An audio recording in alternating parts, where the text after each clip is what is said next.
नमस्कार, news track में आपका स्वागत है। मैं हूं योगेश मिश्र। मुट्ठी भर आतंकवादियों ने भारत के माहौल को बदल दिया है। जम्मू कश्मीर में जो खुशी और पर्यटकों के आकर्षण के हालात पैदा हुए थे, उसे यू टर्न करने पर मजबूर कर दिया है। आखिर जिन लोगों ने ये हालात पैदा किया है, वे हैं कौन?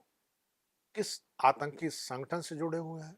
पुराने आतंकी संगठन के आतंकवादियों के हालात क्या हैं, इसके पीछे उनके भी हाथ हैं या नहीं, यह जानने की बहुत जरूरत है।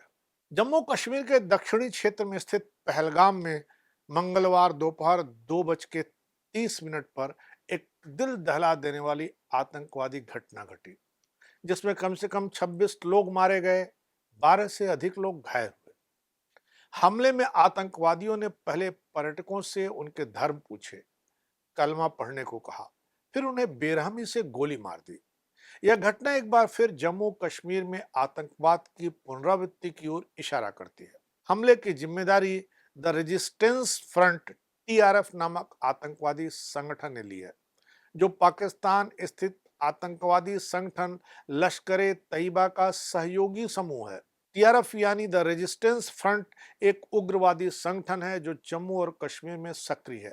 यह संगठन 2019 में विशेष रूप से कश्मीर घाटी में हिंदू और मुस्लिम समुदायों के बीच शांति और सुरक्षा स्थापित करने के नाम पर आतंकवादी गतिविधियों को अंजाम देने के साथ सामने आया था। इस संगठन ने जम्मू और कश्मीर में आतंकवादी हमले, राजनीतिक अस्थिरता और सांप्रदायिक तनाव बढ़ाने में खासी भूमिका निभाई है। टीआरएफ का गठन पाकिस्तान द्वारा समर्थित आतंकवादी संगठन हिजबुल मुजाहिदीन और लश्कर ए तैयबा के मिले जुले प्रयास से हुआ है। हालांकि संगठन ने खुद को कश्मीर में प्रतिरोध मोर्चा के रूप में प्रस्तुत किया है, लेकिन इसके उद्देश्यों और रणनीतियों ने इसे एक आतंकवादी संगठन के रूप में स्थापित करने में कोई कोर कसर बाकी नहीं रखी है।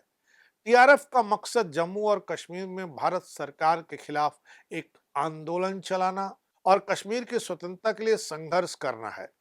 टीआरएफ के गठन के बाद ही यह संगठन हिजबुल मुजाहिदीन और लश्कर ए तैयबा की रणनीतियों का पालन करने लगा, लेकिन यह संगठन इस बात का दावा करता है कि इसका उद्देश्य कश्मीर के लोगों का प्रतिरोध है।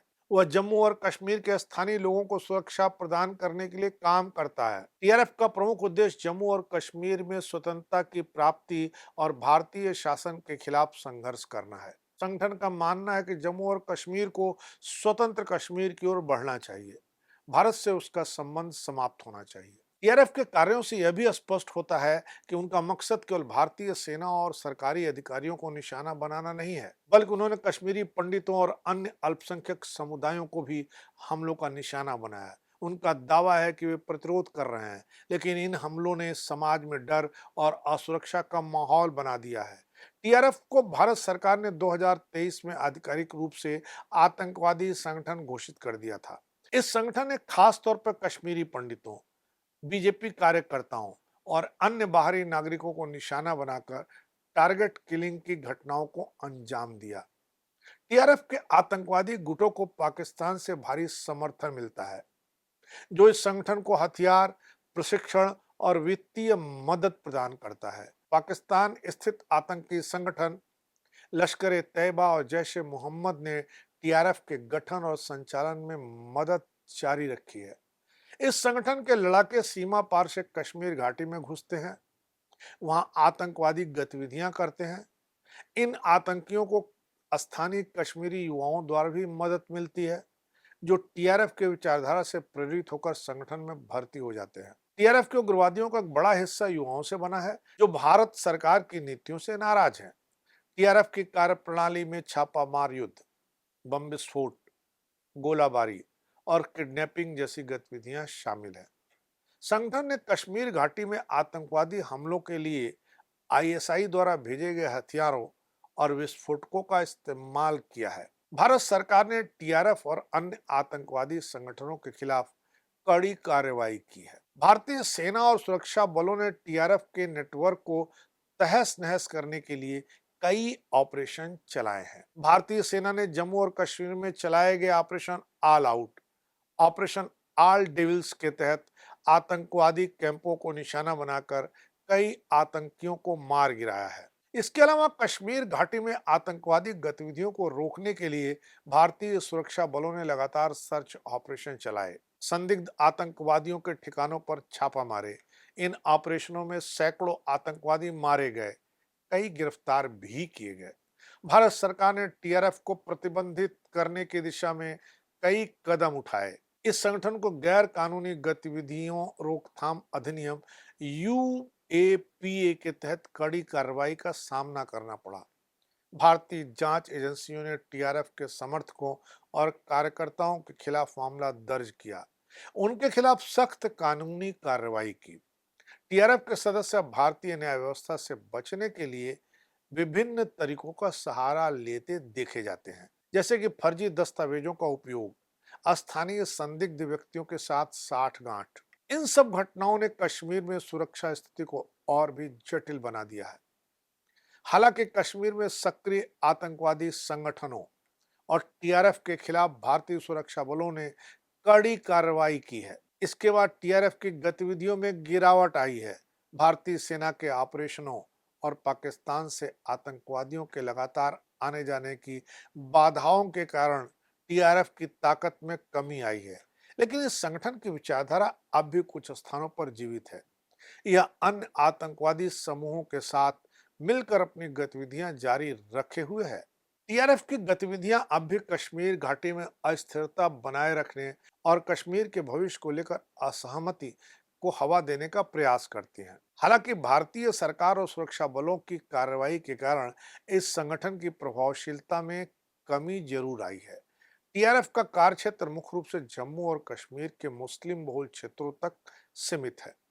इस संगठन ने कश्मीर में भारतीय सुरक्षा बलों के खिलाफ आतंकवादी हमले करने के साथ साथ विभिन्न महत्वपूर्ण सरकारी और सैन्य स्थलों को निशाना बनाया है। टीआरएफ का नाम पहली बार 2020 में सामने आया, जब संगठन ने कश्मीर के कुलगाम जिले में भाजपा के 3 कार्यकर्ताओं की हत्या की जिम्मेदारी ली। इसके बाद कई आतंकी हमलों से भी इस संगठन का नाम जुड़ा। 2019 के पुलवामा हमले को भी टीआरएफ द्वारा ही अंजाम दिया गया था, जो भारतीय सुरक्षा बलों पर किया गया था। इस हमले में 40 सीआरपीएफ के जवान शहीद हुए थे। इस हमले को कश्मीर में बढ़ते आतंकी हमलों और भारत पाकिस्तान संबंधों में तनाव का मुख्य कारण माना गया था। टीआरएफ ने घाटी में कई हमले किए, जिनमें भारतीय सैनिकों को निशाना बनाया। आतंकवादियों ने सुरक्षा बलों के काफिले पर हमला किया, कई जगहों पर विस्फोटकों का इस्तेमाल किया। अप्रैल 2020 में टीआरएफ के आतंकवादियों ने कुपवाड़ा के केरन सेक्टर में पाकिस्तान के कब्जे वाले कश्मीर से घुसपैठ की और सेना के जवानों पर हमला कर दिया। इस हमले में सेना के 5 जवान शहीद हुए। 30 अक्टूबर 2020 में टीआरएफ के आतंकवादियों ने दक्षिण कश्मीर के कुलगाम में 3 भाजपा कार्यकर्ताओं की गोली मारकर हत्या की। इस हमले के बाद संगठन ने जिम्मेदारी ली और इसके संदेश को सोशल मीडिया पर प्रसारित भी किया। 26 नवंबर 2020 में टीआरएफ ने श्रीनगर के लवेपुरा इलाके में सेना की एक यूनिट पर हमला किया। इस हमले को फिल्माया गया और सोशल मीडिया पर वायरल भी किया गया। 20 अक्टूबर 2024 में टीआरएफ के आतंकवादियों ने गंदेरबल जिले के सोनमर्ग इलाके में एक निर्माण स्थल पर हमला किया, जिसमें एक डॉक्टर और 6 प्रवासी श्रमिकों की मौत हो गई। 26 फरवरी 2023 में टीआरएफ के पुलवामा में कश्मीरी पंडित संजय शर्मा की हत्या की जिम्मेदारी ली। शर्मा को सुरक्षा गार्ड के रूप में काम करते हुए आतंकवादियों ने गोली मारी। टीआरएफ की कार्यप्रणाली में सोशल मीडिया का महत्वपूर्ण स्थान है। यह संगठन फेसबुक, ट्विटर, टेलीग्राम और व्हाट्सएप जैसे प्लेटफॉर्म का उपयोग करता है। इन प्लेटफॉर्मों पर यह कट्टरपंथी विचारों को फैलाने, आतंकवादियों की भर्ती करने और प्रचार करने के लिए सक्रिय रहता है। इसके अलावा यह कभी कभी मीडिया संस्थानों को भी धमकी देता है, ताकि अपने संदेश को अधिक और व्यापक रूप से वह प्रचारित कर सके। टीआरएफ के आतंकवादियों को पाकिस्तान के कब्जे वाले कश्मीर और पाकिस्तान के सीमावर्ती क्षेत्रों में प्रशिक्षण प्राप्त होता है। ये आतंकवादी लश्कर तैयबा के पुराने प्रशिक्षण शिविरों में प्रशिक्षण लेते हैं, जिसमें उन्हें हथियार चलाने, बारूदी विस्फोट बनाने, घुसपैठ की तकनीकें और सीक्रेट कम्युनिकेशन की ट्रेनिंग दी जाती है। कुछ आतंकवादियों को अफगानिस्तान पाकिस्तान सीमा क्षेत्र में भी प्रशिक्षण दिया जाता है, जहां उन्हें साइबर वारफेयर और फिदायनी हमलों की तकनीक सिखाई जाती है। टीआरएफ के प्रमुख आतंकवादी नेताओं में शेख सज्जाद गुल का नाम प्रमुखता से लिया जाता है, जिसे 2018 में शुजात बुखारी और उनके दो निजी सुरक्षा अधिकारियों की हत्या के मामले में संदिग्ध माना गया है। इसके अलावा साजिद जट्ट और सलीम रहमानी भी टीआरएफ से जुड़े आतंकवादी हैं, जो लश्कर तैयबा के साथ सक्रिय हैं। भारत ने टीआरएफ को UAPA unlawful activities prevention act के तहत प्रतिबंधित कर रखा है। इसके आतंकवादियों के खिलाफ सख्त कार्रवाई की जा रही है। भारतीय सुरक्षा बलों ने कश्मीर में आतंकवाद के खिलाफ सघन अभियान चलाया है। टीआरएफ के नेटवर्क को तोड़ने के लिए कई प्रमुख आतंकवादियों को गिरफ्तार भी किया गया है। टीआरएफ ने अपने छोटे से अस्तित्व में ही कई प्रमुख आतंकी हमलों को अंजाम दिया है। अपनी उपस्थिति को जम्मू और कश्मीर के आतंकवाद के क्षेत्र में स्थापित किया है। यह संगठन पाकिस्तान की खुफिया एजेंसी आईएसआई के समर्थन से सक्रिय है।